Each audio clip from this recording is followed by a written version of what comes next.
আসসালামু আলাইকুম টেক ইন্ডিউজের পক্ষ থেকে সবাইকে সালাম ও শুভেচ্ছা জানাচ্ছি। আমি মোহাম্মদ মাহিমুল ইসলাম মান্না। তো আজকে আমরা একটি নতুন করে ফোন আনবক্সিং এবং রিভিউ করতে যাচ্ছি। এটি আসলে একটি ফোল্ডিং ফোন আমরা জানি একসময় খুব জনপ্রিয় ছিল। তো এটি হচ্ছে আইকনের একটি মোবাইল এবং এটি মেড ইন বাংলাদেশ। যেহেতু মেড ইন বাংলাদেশ বলতে না, অ্যাসেম্বলিড বাই বাংলাদেশ। আসলে আমরা জানি যে বর্তমানে বাংলাদেশে অনেকগুলো ফোন আসলে অ্যাসেম্বলিড হচ্ছে এবং খুব কম প্রাইজে আমরা সেই ফোনগুলো হাতের নাগালে পেয়ে যাচ্ছি। এটা হচ্ছে 1350 টাকা আমি কিনেছি, বা যদিও এটির বাজার মূল্য 1500 টাকা। তো আপনি বিভিন্ন প্রাইস রেঞ্জের মধ্যে এটি পেয়ে যেতে পারেন। আসলে এটা ডিপেন্ড করে হচ্ছে আপনার যে দোকানদার সেটির উপর আসলে ডিপেন্ড করে, যেহেতু এদের কোনো শোরুম নাই অফিসিয়াল। সো আপনাকে সেই মোবাইল কিনতে হলে লোকাল কোনো মার্কেট বা লোকাল কোনো দোকান থেকে কিনতে হবে। তো এটা হচ্ছে ফোল্ডিং একটি ফোন। আমরা জানি যে ফোল্ডিং ফোন একসময় খুবই জনপ্রিয় ছিল তার স্টাইলিশের কারণে। তো আজকে আমরা এই ফোনটি আনবক্সিং এবং রিভিউ করতে যাচ্ছি। যদিও এই ফোনটি ভিডিও এবং অর্থাৎ মাল্টিমিডিয়া সাপোর্টেড। চলুন রিভিউ এবং আনবক্সিং শুরু করা যাক। এই হচ্ছে আইকনের ফোল্ডিং ফোন। তো এটা আমরা আনবক্সিং করব ফার্স্ট। এটি আসলে একবারে ইনটেক অবস্থায় থাকে, আপনারা অবশ্যই ইনটেক ফোন কেনার ট্রাই করবেন, সেটি আসলে বেস্ট হয়। যেহেতু খোলা ফোন কিনলে একটু প্রবলেম ফেস করতে পারেন। তো আপনি যেহেতু টাকা দিয়ে ফোন কিনতেছেন সেহেতু ইনটেকই আপনি কেনা ট্রাই করবেন। তো এটা প্লাস্টিক পলিকভারে প্রথমে আছে, আমি এটি কেটে দিচ্ছি। এই হচ্ছে ফ্রন্ট সাইড, আপনারা দেখতে পাচ্ছেন মোবাইলের ডিজাইন, ব্র্যান্ড নেম এবং 2.4 ইঞ্চ ডিসপ্লে আইকনের। এবং এটি হচ্ছে ব্যাক সাইড। ফোনটি মূলত 3টি colour available, red, black and golden colour. যেহেতু ফোনটি মাল্টিমিডিয়া সাপোর্টেড, তো এখানে আসলে এটা গ্লান্সে আপনাকে বলা হয়েছে কি কি আছে ফোনটির টোটাল ফিচারগুলো। তো আমরা এটা আনপ্যাক করে নিই এবার। এটা আপনি সামনের দিকে টানলে খুলে আসবে। নতুন অবস্থা আসলে খুবই হার্ড খোলাটা। ওকে, তো এটা এইভাবে খুলতে হচ্ছে আমাদেরকে সামনের দিক থেকে। তো ফার্স্ট আমরা এই হচ্ছে মূলত মেন ডিভাইস ফোনটি, এটা আমরা দেখে নিই। এটা হচ্ছে ফোনের সামনের দিকে, এটি ব্যাক সাইড। এটা হচ্ছে ব্যাটারি। এটি কত মিলি অ্যাম্পিয়ারের ব্যাটারি আমরা দেখে নিই। 2200 মিলি অ্যাম্পিয়ারের ব্যাটারি। আসলে এত মিলি অ্যাম্পিয়ারের ব্যাটারি বুঝতে পারিনি। এটা হচ্ছে চার্জার অ্যাডাপ্টার। এই হচ্ছে charger adapter. User manual. Warranty আছে 1 year warranty, made in Bangladesh যেহেতু। এবার আছে একটি ছোট্ট একটি হেডফোন। এই হচ্ছে হেডফোন। এটি আসলে কোনো কোয়ালিটি ইনশিওর করে না। তো চলুন আমরা এই ফোনটিকে এবার রিভিউ করি।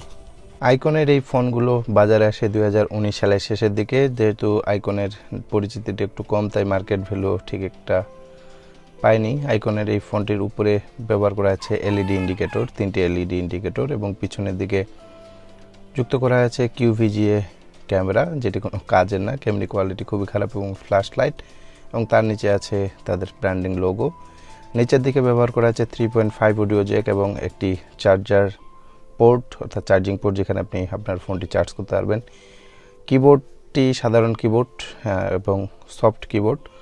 আপনি চাইলেই এই কিবোর্ডটি খুব সুন্দরভাবে ব্যবহার করতে পারবেন এবং কিবোর্ডে কমফোর্টেবল ফিল করা যায়। তার ডিসপ্লের নিচেই ঠিক ব্যবহার করা আছে তাদের ব্র্যান্ডিং লোগো, এবং ডিসপ্লের উপরের দিকে ব্যবহার করা আছে তাদের মডেল নাম্বার এবং স্পিকার, যে স্পিকারটির মাধ্যমেই মূলত আপনাকে কথা শোনা থেকে শুরু করে, অর্থাৎ আপনি গান অর্থাৎ মিউজিক শোনা সব কিছুই ওই একটি স্পিকারের মাধ্যমেই আসলে সম্পন্ন হয়ে থাকে।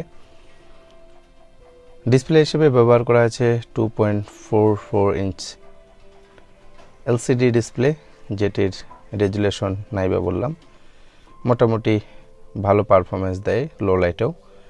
যেহেতু ফোনটির ব্যাটারি হচ্ছে রিমুভেবল ব্যাটারি এবং 2200 মিলি অ্যাম্পিয়ারের ব্যাটারি, সেহেতু এখানে ব্যবহার করা আছে 2টি হাইব্রিড সিম স্লট এবং একটি মাইক্রো এসডি স্লট, যেখানে আপনি 32 জিবি পর্যন্ত এক্সটেন্ড মেমোরি ইউজ করতে পারবেন। ফোনটি হাতে নিয়ে একটি প্রিমিয়াম ফিল আসলে অনুভব করা যায়। যেহেতু স্টাইলিশ ফোন, সেহেতু আপনাকে ভালো লাগবে।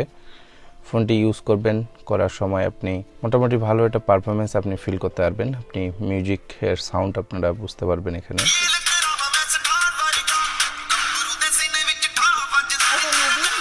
সাউন্ড মোটামুটি ভালোই, আসলে খুব বেশি একটা সাউন্ড না, কারণ আপনি ইচ্ছা করলে হেডফোন ব্যবহার করে আপনাকে অবশ্যই এক্সটার্নাল হেডফোন ইউজ করার ব্যাপারটি আমি ক্যামেরা কোয়ালিটি দেখাচ্ছি। ক্যামেরার কোনো কোয়ালিটি নেই আসলে, এখানে খুব বাজে পারফরমেন্স করেছে ক্যামেরার। এখানে ইমেজ স্যাম্পল দেওয়ার মতো কোনো কিছু নেই। তো আপনি এখানে ভিডিও রেকর্ড করতে পারবেন, মাল্টিমিডিয়া সাপোর্টেড ফোন, আপনি চাইলে গেম খেলতে পারেন, সব কিছুই আছে এই ফোনের মধ্যে। যেহেতু 1500 টাকার মধ্যে এই ফোনটি, সেহেতু বেশি কিছু দেওয়ার নেই এবং এখানে 2200 মিলিঅ্যাম্পিয়ারের ব্যাটারি ব্যবহার করা হয়েছে। ওভারঅল আপনার চার্জিং ক্যাপাসিটি মিলায় সব কিছু আপনি ভালোভাবে এই ফোনটি ব্যবহার করতে পারবেন এবং ফোনটিতে রয়েছে 1 বছরের বিক্রয়োক্ত সেবা। তো আশা করি এই ফোনটি আপনাকে নিরাশ করবে না। আশা করি আমাদের এই আনবক্সিং এবং রিভিউটি আপনার ভালো লেগেছে। যদি ভালো লাগে তাহলে অবশ্যই লাইক করবেন, কোনো কিছু জানার থাকলে এবং আপনার অনুভূতি শেয়ার করতে আমাদেরকে কমেন্ট করতে ভুলবেন না। আপনাদের কমেন্টের মাধ্যমে আসলে আমরা জানতে পারি যে আমাদের ভিডিওটি কতটা আশানুরূপ হয়। চ্যানেলে আপনি নতুন হয়ে থাকেন তাহলে অবশ্যই সাবস্ক্রাইব করবেন। আপনাদের সাবস্ক্রিপশন আমাদের একান্ত কাম্য, আপনাদের সাবস্ক্রিপশন আমাদেরকে ইন্সপায়ার করে নতুন নতুন ভিডিও তৈরি করার জন্য। তো দেখা হচ্ছে পরের নতুন একটি ভিডিওতে। সে পর্যন্ত ভালো থাকবেন, সুস্থ থাকবেন। আর স্টাইলিশ ফোন কেনার কথা চিন্তা ভাবনা থাকলে যতগুলো ফোল্ডিং ফোন আছে আসলে ওভারঅল, যদিও এগুলো কোনো ব্র্যান্ডেড না, নন ব্র্যান্ড আসলে, তো তার মধ্যে আইকন আসলে একটু কোয়ালিটি সম্পন্ন, যার জন্য আমরা এই ফোনটি রিভিউ করেছি। তো দেখা হচ্ছে পরের একটি ভিডিওতে। সে পর্যন্ত ভালো থাকবেন, সুস্থ থাকবেন। আল্লাহ হাফিজ।